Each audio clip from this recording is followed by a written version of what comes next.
Penuntun Saat Teduh Sinode Gereja Kristen Jakarta, Rabu, 18 Januari 2023.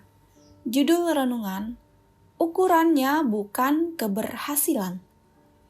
Nats Alkitab terambil di dalam kitab Matius pasal 25 ayat 22 sampai 26. Lalu datanglah hamba yang menerima 2 talenta itu. Katanya, "Tuan, 2 talenta Tuhan percayakan kepadaku. Lihat, aku telah beroleh laba 2 talenta. Maka kata tuannya itu kepadanya, "Baik sekali perbuatanmu itu, hai hambaku yang baik dan setia. Engkau telah setia memikul tanggung jawab dalam perkara yang kecil. Aku akan memberikan kepadamu tanggung jawab dalam perkara yang besar. Masuklah dan turutlah dalam kebahagiaan Tuanmu." Kini datanglah juga hamba yang menerima 1 talenta itu dan berkata, "Tuan, aku tahu bahwa Tuan adalah manusia yang kejam, yang menuai di tempat di mana Tuan tidak menabur, dan yang memungut dari tempat di mana Tuan tidak menanam. Karena itu, aku takut dan pergi menyembunyikan talenta Tuan itu di dalam tanah. Ini, terimalah kepunyaan Tuan." Maka jawab tuannya itu, "Hai kamu, hamba yang jahat dan malas. Jadi kamu sudah tahu bahwa aku menuai di tempat di mana aku tidak menabur dan memungut dari tempat di mana aku tidak menanam." Hampir semua bidang pekerjaan berorientasi pada hasil. Misalnya, salesman dituntut berhasil menjual sejumlah produk dalam periode tertentu. Apabila tidak berhasil, siap-siap potong gaji, bahkan risiko pemecatan. Beberapa waktu yang lalu, driver ojek online mengeluh bahwa standar perusahaan mereka bekerja semakin tinggi. Mereka harus menyelesaikan puluhan order dalam sehari untuk mencapai target penghasilan yang layak. Bagaimana bila hal ini terjadi dalam gereja? Beberapa gereja seringkali mengukur keberhasilan dengan sebuah angka. Angka kehadiran jemaat, angka persembahan setiap minggu, angka jemaat yang baru. Benarkah cara seperti ini yang diinginkan oleh Tuhan? Tuhan Yesus mempunyai ukuran lain dalam menilai suatu pekerjaan. Ia bercerita tentang 3 orang pegawai yang diberi modal oleh majikannya untuk dikelola dan dikembangkan. Masing-masing menurut kesanggupannya. Pegawai pertama mendapat 5 talenta.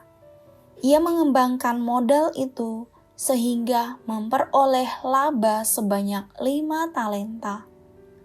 Pegawai kedua mendapat modal 2 talenta yang berhasil meraih laba 2 talenta. Pegawai ketiga mendapat 1 talenta, namun modal itu tidak dikembangkan sehingga tidak menghasilkan apa-apa.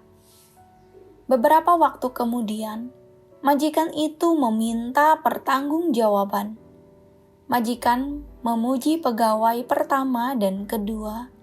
Katanya, "Baik sekali perbuatanmu itu, hai hambaku yang baik dan setia. Engkau telah setia dalam perkara kecil. Aku akan memberikan kepadamu tanggung jawab dalam perkara besar." Tetapi hamba yang ketiga dimarahi. "Hai kamu, hamba yang jahat dan malas." Jika dibaca sepintas, Maka cerita ini memberi kesan bahwa yang diukur adalah hasilnya. Tetapi sesungguhnya yang dinilai oleh majikan itu adalah sikap terhadap sebuah tugas. Pegawai pertama dan kedua dipuji bukan karena hasil yang diperolehnya, melainkan komitmen mereka untuk menjalankan tugas. Majikan tidak memuji dengan sebutan "hambaku yang berhasil", melainkan "hambaku yang baik dan setia.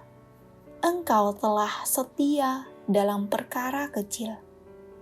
Pegawai yang ketiga bukan disebut hamba yang gagal, tetapi hamba yang jahat dan malas.